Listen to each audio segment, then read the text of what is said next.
नमस्कार साथियों, सुप्रभात। हम लोग बात कर रहे हैं आज एक भारतीय संविधान के बहुत ही महत्वपूर्ण टॉपिक निवारक निरोध अधिनियम पर। ठीक है, तो आप लोगों में से ज़्यादातर लोग इन निवारक निरोध अधिनियमों के बारे में शायद जानते होंगे कि क्या हैं ये और किस तरह से कार्य करते हैं। हम लोग इन्हीं निवारक निरोध अधिनियमों पर चर्चा कर रहे हैं। तो सबसे पहले आप लोग अपने हथियारों को सुनिश्चित कर लें। एक पेन और कम से कम 2 या 3 पेपर अपने पास रखें ताकि फैक्ट्स को नोट कर सकें, और मैं पीपीटी के माध्यम से आपको निवारक निरोध अधिनियम समझाने का प्रयास करता हूं। तो देखिए, जो निवारक निरोध अधिनियम है, इससे पहले संविधान के 2 अनुच्छेद आपको समझने होंगे। पहला अनुच्छेद जो है भारतीय संविधान का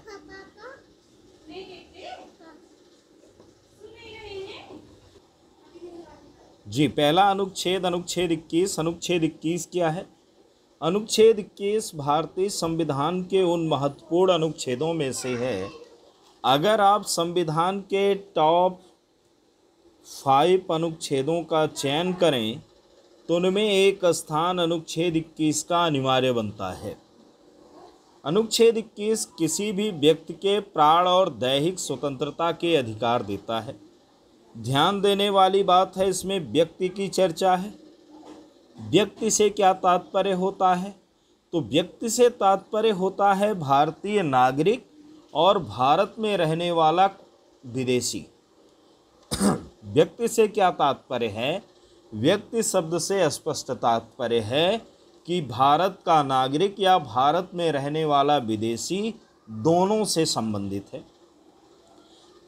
यह सभी को प्राण और दैहिक स्वतंत्रता का अधिकार देता है। किंतु आपको जो अनुच्छेद 21 के तहत प्राण और दैहिक स्वतंत्रता मिली है, ये विधि द्वारा स्थापित प्रक्रिया से इसको समाप्त किया जा सकता है। आपको अपने इस अधिकार से, इस मूल अधिकार से विधि द्वारा स्थापित प्रक्रिया से वंचित किया जा सकता। ठीक है, तो अनुच्छेद 21 क्या करता है? भारत में रहने वाले सभी व्यक्तियों को प्राण एवं दैहिक स्वतंत्रता देता है, किंतु विधि द्वारा स्थापित प्रक्रिया से उस स्वतंत्रता से वंचित किया जा सकता है। विधि द्वारा स्थापित प्रक्रिया क्या होती है? विधि का निर्माण कौन करता है? संसद या आपकी विधानमंडल। संसद या विधायिका ही तो विधि का निर्माण करती है। ये जो विधायिका द्वारा निर्मित विधि है, उन्हीं विधियों से आपको वंचित किया जा सकता है। दूसरा अनुच्छेद 22। अनुच्छेद 22 जो गिरफ्तार किए गए व्यक्ति हैं उनके संदर्भ में है। इसमें 2 तरह की गिरफ्तारी की चर्चा होती है, एक सामान्य दंडिक विधि और दूसरा निवारक निरोध विधि।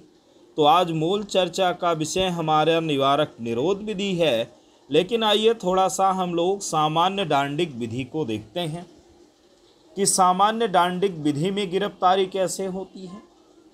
देखिए, जो सामान्य दंडिक विधि है उसमें 3 तरह के अधिकार आपको मिले।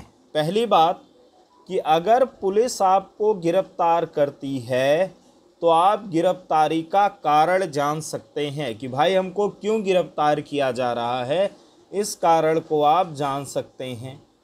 दूसरी बात कि आप अपनी रुचि का विधि व्यवसायी कर सकते। दूसरी बात क्या है कि आप अपनी रुचि का वकील, विधि व्यवसायी का मतलब होता है वकील, कर सकते हैं।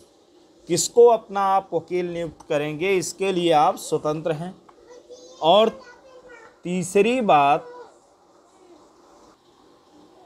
तीसरा अधिकार आपको दिया गया है कि गिरफ्तारी के 24 घंटे के अंदर आपको मजिस्ट्रेट के सामने प्रस्तुत होने का अधिकार है। मजिस्ट्रेट ऐसे जज को कहते हैं जो क्रिमिनल मामलों को देखता है। क्रिमिनल केसेस को देखने वाले जज को जनरली हम लोग किस नाम से जानते हैं? मजिस्ट्रेट के नाम से जानते हैं। आपको अनुच्छेद 22(1) और 22(2) के तहत 2 अधिकार दिए गए हैं। 22(1) और 22(2) के तहत 3 अधिकार दिए गए हैं, जिसको हम किस नाम से जानते हैं? सामान्य डांडिक विधि के नाम से जानते हैं। सामान्य डांडिक विधि में 3 अधिकार आपको क्या हैं कि अगर आपको गिरफ्तार किया जाता है तो आप गिरफ्तारी का कारण जान सकते हैं। दूसरा, आप अपने मन का वकील कर सकते हैं। तीसरा, विदिन 24 आवर, गिरफ्तारी के 24 घंटे के अंदर यात्रा के समय को छोड़कर, जो आपको जेल तक लाने में टाइम लगा है उस टाइम को छोड़कर विदिन 24 आवर आपको मजिस्ट्रेट के सामने प्रस्तुत किया जाएगा। ठीक है।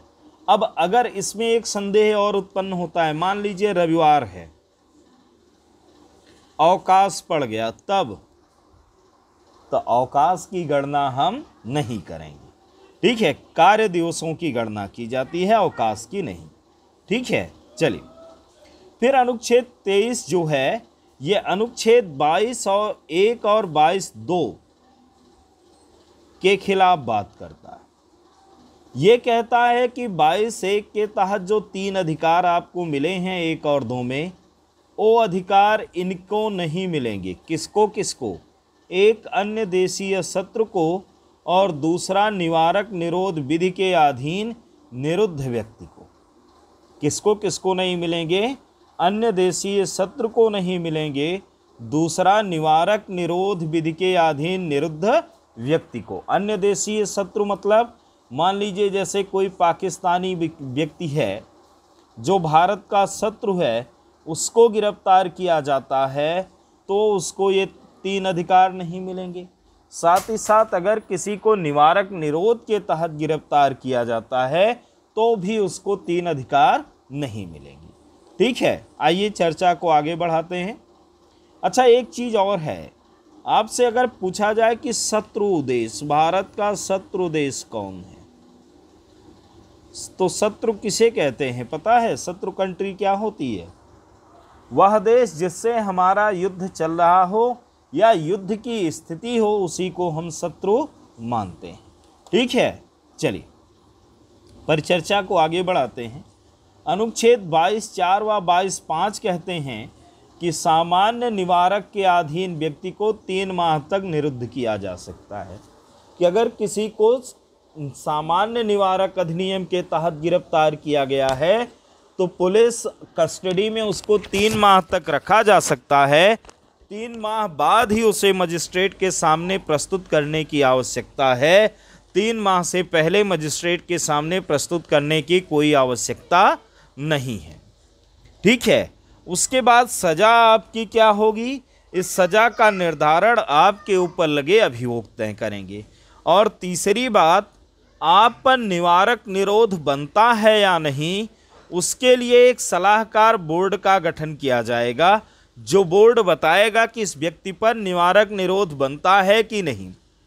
अब जो सलाहकार बोर्ड होगा वो 2 तरह का होगा। एक तो राज्य का उच्च न्यायालय के न्यायाधीश का बोर्ड, जिस राज्य की घटना है, जिस राज्य में आपको गिरफ्तार किया गया है, वहाँ के उच्च न्यायालय का जो न्यायाधीश होंगे उनकी अध्यक्षता में एक बोर्ड गठित होगा। और दूसरा पुलिस कमिश्नर स्तर का जो अधिकारी होगा उसकी अध्यक्षता में एक बोर्ड। हम लोग बात कर रहे थे 2 तरह के बोर्ड होते हैं। एक बनाया जाता है संबंधित उच्च न्यायालय के न्यायाधीश का और दूसरा पुलिस कमिश्नर का बोर्ड होता है। इनको 1 माह के अंदर अपनी रिपोर्ट देनी होती है।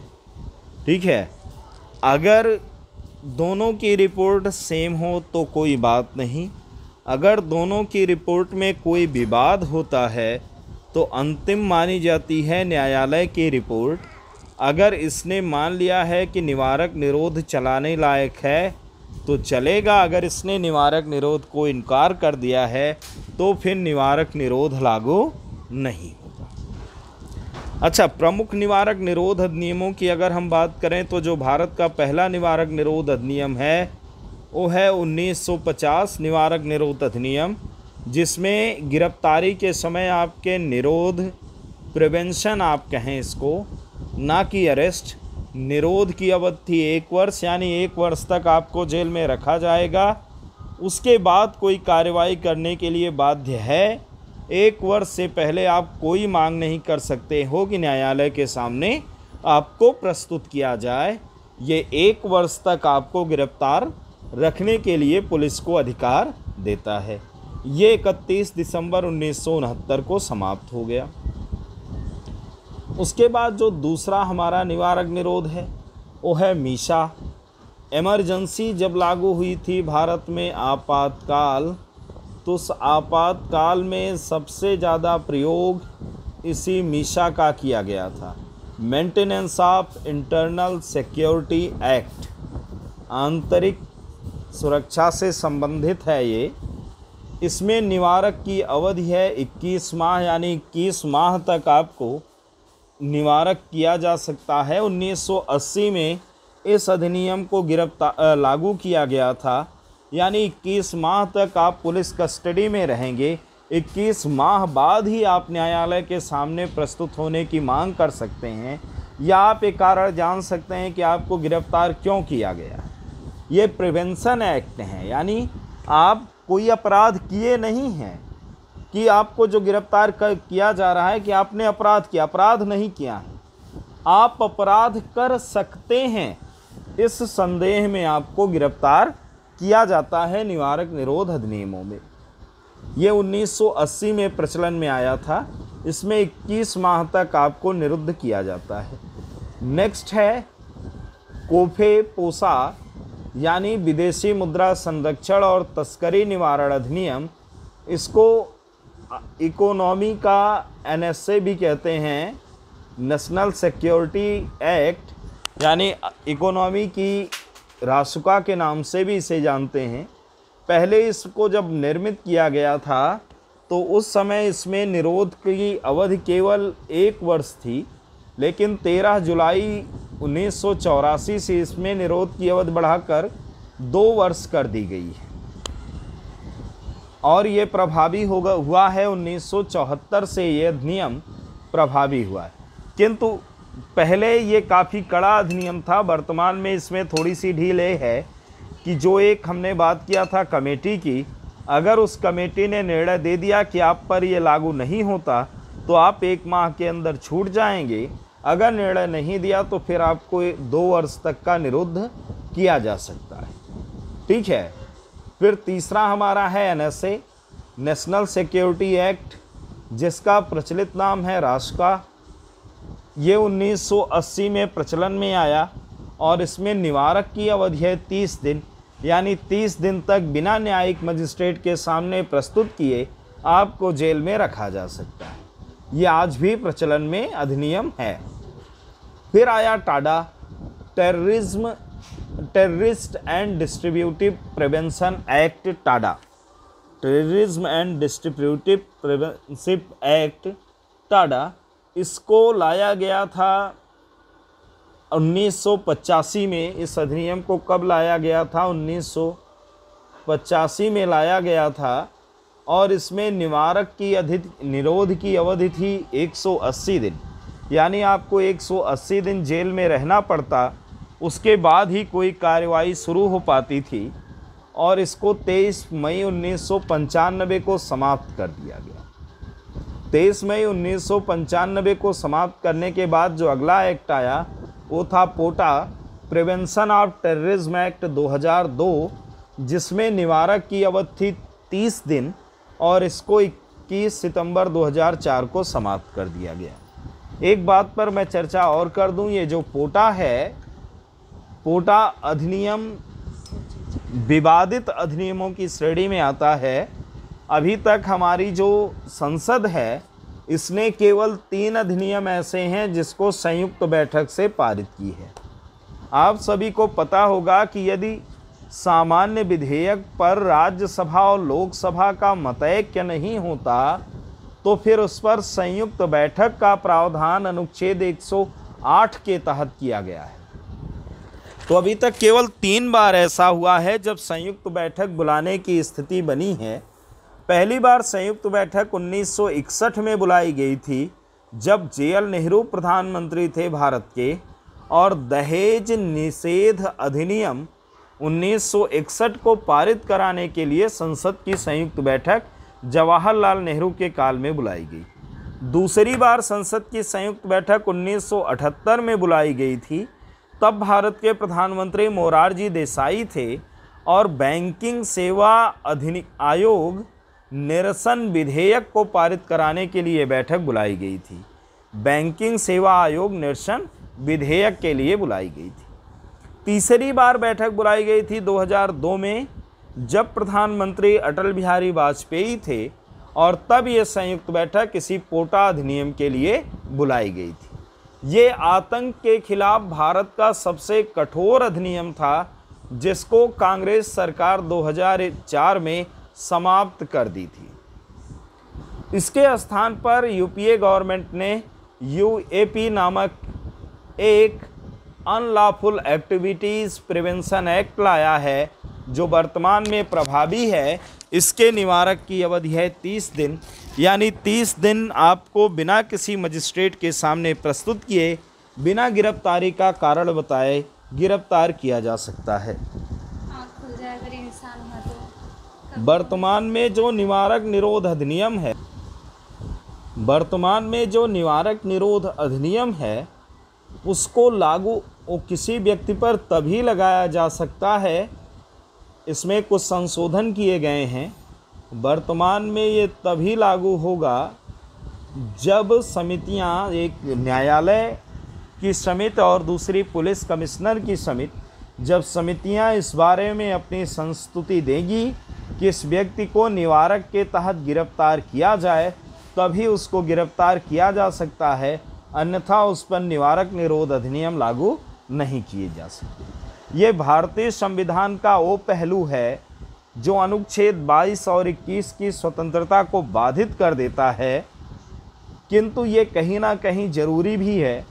अन्य देशों में ये केवल आपातकाल के समय इमरजेंसी में ही प्रभावी होता है। भारत में आपातकाल और शांतकाल दोनों स्थितियों में प्रभावी माना जाता है। ठीक है, भारत में आपातकाल में भी प्रभावी माना जाता है और शांतकाल में भी प्रभावी माना जाता है। ठीक है, तो मित्रों आज के लिए इतना ही। कल मैं फिर उपस्थित हूँगा। धन्यवाद। जय हिंद, वंदे मातरम।